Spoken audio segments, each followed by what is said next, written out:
This is gonna change our lives forever. Nothing to do with his brand. How much money do YouTubers really make? It's an important question because, according to a recent study, becoming a YouTuber is now considered one of the most desirable jobs in the world. And yet, some articles will tell you almost nobody is even making a living from YouTube. But then on the other side, some people talk about normal people becoming millionaires from their videos. So, what's the truth? How rich can you get from YouTube?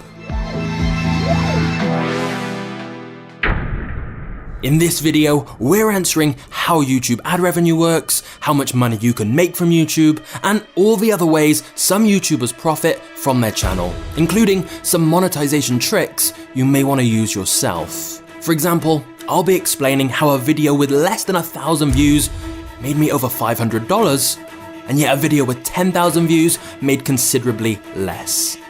So, let's delve into the truth about making money on YouTube.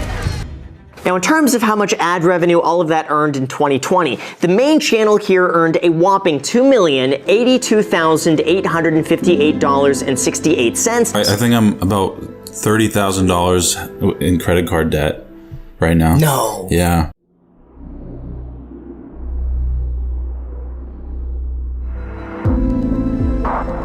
Both of these two great YouTubers have fairly similar audience sizes, with several million subscribers. So, how can they be in such different financial positions? One a multi-millionaire, one in credit card debt. And of course, it's not just these two. There is a divide all across YouTube, where some creators seem to have incredibly glamorous, luxurious lifestyles, whilst others talk about struggling to even pay their bills. Now, their spending habits are obviously a factor in that too, but the truth is that when it comes to making money from YouTube ad revenue, views are not paid equally. Some creators get paid far more for the exact same amount of views. You see, YouTube don't set a price for ads. They don't say, you'll get X dollars for X views. Instead, every time an ad is displayed on a video, advertisers bid how much they're willing to pay to be in front of that content. Which means that for certain types of videos, advertisers will pay much, much more. Let's go back to our example of Graham Stephan and Laugh. The reason Graham's ad revenue is considerably higher is because he talks about finance and investing, topics which advertisers are willing to pay much more to be in front of. That's typically because if you're selling something finance related, you often have higher profit margins, and you also know that anyone watching a finance video is very likely to be interested in what you're selling. Whereas Laugh's channel was pranks and now vlogs. To advertisers, those aren't the types of videos that they want to pay a lot to be in front of. They don't fully know who's going to be watching those type of videos, and they don't really relate very well to any particular products or services. So, when it comes to YouTube ad revenue, the riches are in the niches. Certain types of videos are simply much more valuable to advertisers, and so they will earn far more. And if you have your own channel, when you go into Creator Studio, you'll be able to see which of your videos advertisers are paying most for by looking at the CPM. This metric tells you how much advertisers pay for every 1,000 monetized views of that video. So, hypothetically, a comedy sketch may have a $2 CPM. A video about insurance could have a $40 CPM, which means that for every 1,000 views, the insurance video is getting 20 times more money. After 1 million monetized views on both videos, one would have about $2,000 and the other would have $40,000. And whilst that may seem a little unfair, it does make sense. Because you can imagine an insurance company would be willing to throw big money to be in front of a video that's about insurance. Whereas not many companies are going to throw big money to be in front of a comedy sketch. However, if you are in a niche with a typically low CPM, remember that every video is ranked individually. So if you were making a comedy sketch, if it was a comedy sketch about making money, finance, investing, real estate, business, lawyers, or anything else that advertisers would likely pay more for, you can still get a high CPM, because YouTube is looking at the words you say within your video and your title and tags. For example, if we go back to Laugh, he said that one of his most profitable videos of all was when he interviewed a day trader. Now, he has interviews with far more views, but because day trading and investing are keywords with such high CPMs, he made considerably more money from that video. So if you really wanted to, you could deliberately make content around topics that are known to be more profitable. This meme perhaps sums it up best. You are making $500,000 and you were only gonna pay me 30? You're getting 30 grand? I'm getting 1,000! But you guys are getting paid? But that's not the full picture. Advertisers don't just pay more for certain topics and keywords. They also pay more depending on who the ad is being shown to.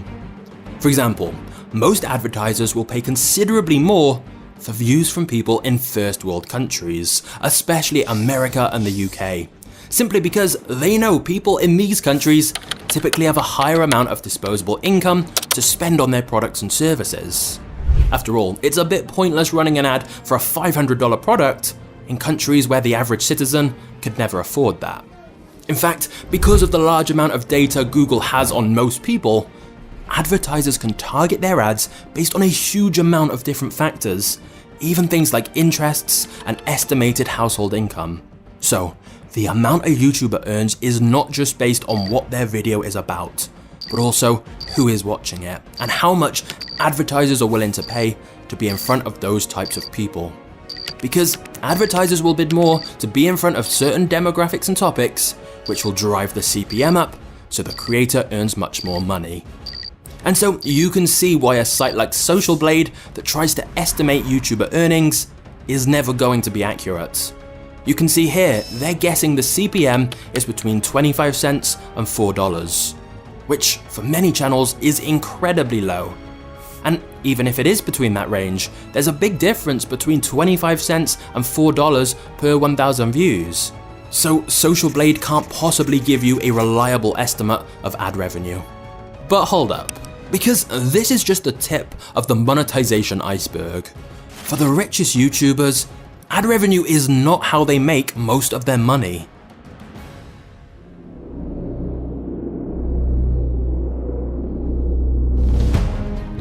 If you want to make a full-time income from YouTube, ad revenue should never be your main revenue stream. It's too unpredictable, and quite frankly, there are better ways to make more money. Here's what you need to remember. Attention equals money. If you have people's attention, people who are watching your videos and liking your content, then there are countless other ways you can monetize. For example, did you know that one of the richest YouTubers in the world is 9-year-old Ryan Cagey? Some estimate his revenue to be around $30 million a year. But that's not because of ads. It's because he's set up other revenue streams through his channel. The beauty is, anyone can do this, even with a very small audience. And let's start with method 1. Affiliate marketing. Even if your channel has 0 subscribers, you can start monetizing right away with affiliate marketing. This is where you partner with businesses who have products or services your audience may like, and you promote them within your video. You'll get a unique affiliate link which you can put in the description, and every time someone buys through your link, you'll get a commission from the sale.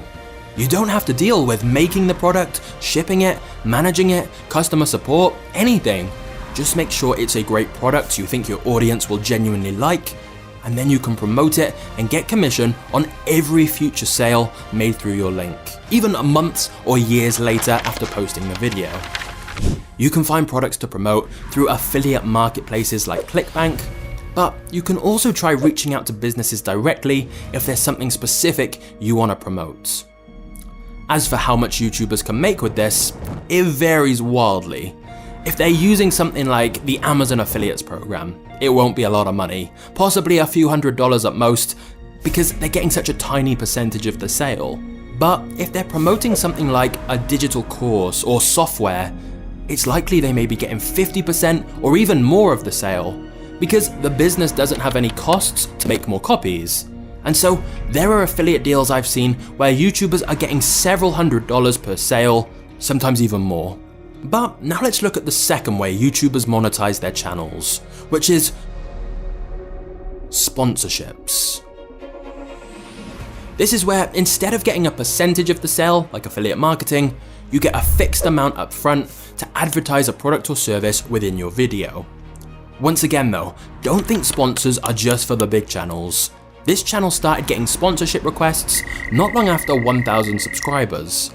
Because it's not just about the number of subscribers, it's about how well the sponsored product matches the audience. Of course, there are some brands that seem to dominate sponsorships all across YouTube that you've no doubt heard many creators promoting. But again, remember, you can reach out to any company directly and try to make sponsorship deals. However, I would strongly recommend only promoting sponsors you actually think are good for your audience, because otherwise it will dilute the value of your recommendations. Whereas, if you only work with sponsors you know will be worthwhile for your audience, it will mean it's good for them, better results for the sponsor, and therefore even more money and credibility for you. Everyone wins. But let's talk money. Someone like Mr. Beast will easily be able to negotiate 6-figure sponsorship deals because every video gets so many millions of views. But even at around 10,000 subscribers, you can still be getting sponsors of around $1,000 if you have a highly engaged audience and a sponsor who's a great fit. Don't undersell yourself though, always ask for more money up front so you have room to negotiate. But now let's talk about number 3. Patreon and fan crowdfunding. When you've got fans who like your channel, a lot of them will be willing to donate money to help support you, in return for extra behind the scenes clips or earlier access to your content. YouTube itself does have a built-in channel memberships program now, along with paid super chats on live streams, but most creators seem to go for Patreon instead. But either way, let's do the maths here. If fans gave just $5 a month for access to some extra bonus content, if 1,000 people join, that's $5,000 recurring every month. And so you can see how the big channels with loads of fans can drastically increase their income by offering this kind of thing. But now we need to talk about number 4. Selling a product. Now, when it comes to selling products through your YouTube channel, most YouTubers go the route of selling merchandise. So for huge channels like PewDiePie, this can be very profitable. But when you have a small audience, just throwing your brand name onto some random t-shirt or mug probably isn't going to make a lot of money. I have seen people have some success by running limited edition merch campaigns, but what if you thought about selling a product that was directly useful for your audience? One very profitable option here is to create some form of digital course. Because if your audience enjoy your free YouTube content, it's likely some of them would be happy to pay to learn more from you. This can apply in most niches: fitness, dating, business. If you're sharing knowledge on your channel, there's a very good chance some people would pay for a full system where you can teach things much more in depth. Once you start selling your own product, your revenue can really skyrocket because now you've transitioned from just being a YouTuber to running a YouTube business.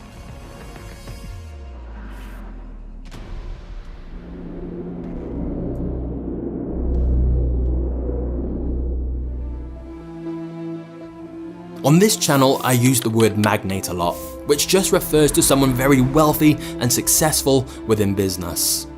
But sometimes I also use the term YouTube magnate, which means someone who combines YouTube and business together. Stick with me here, because this is how you genuinely can become a YouTube millionaire. Stop viewing your YouTube channel as a hobby or a job. Instead, think of it as a business.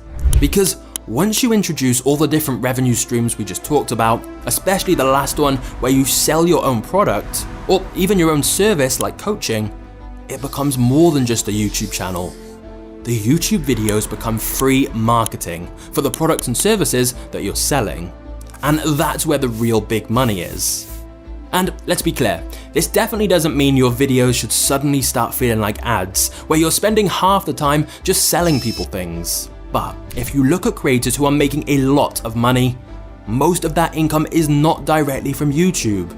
it's because they've leveraged the attention their videos are getting. If this is starting to sound a little overwhelming, then bear in mind that the very top channels almost always have a team working with them. They're not doing it all alone. The reason they're able to put out lots of regular, high quality content is because they have a video editor, a thumbnail designer, and so on. Different people to help them run the channel and business so they can scale much faster. Because the more sales you get, the more you can grow your team and invest in making even better content, which in turn brings in even more sales and the cycle repeats so your income keeps growing. So again, I repeat, think of YouTube like a business. Don't rely on ads, have multiple different revenue streams, especially a related product or service you can sell. Then reinvest that money into building a team so you can scale it. Now, you may remember all the way back in the intro of this video, I mentioned a video with less than 1,000 views that made several $100s. And after hearing the rest of this video, that should now make more sense. But let's break it down.